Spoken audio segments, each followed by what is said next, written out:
I began studying Hebrew several years ago. I started at level 1 with the Rosen school. I had inherited from my mother a good Hebrew English language dictionary, and I decided to put it to use. Now I am at level 5. It has been a gratifying experience. The instructors have been wonderful. They have made the learning of Hebrew both challenging and fun.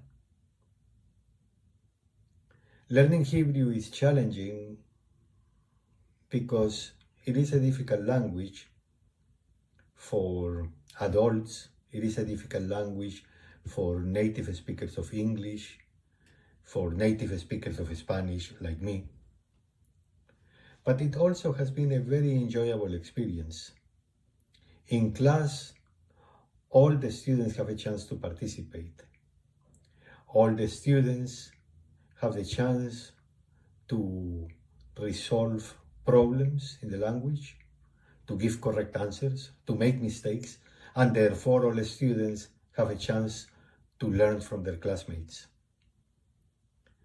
As I study Hebrew, I am aware that I'm studying a language, an ancient language that has been brought back to life, to become the language of a people.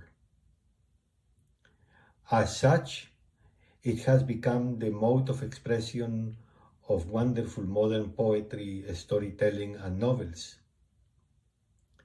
But as a secular language, it has also become the language of the marketplace, of hopes and dreams, of street fairs and love affairs. And I have a love affair with Hebrew.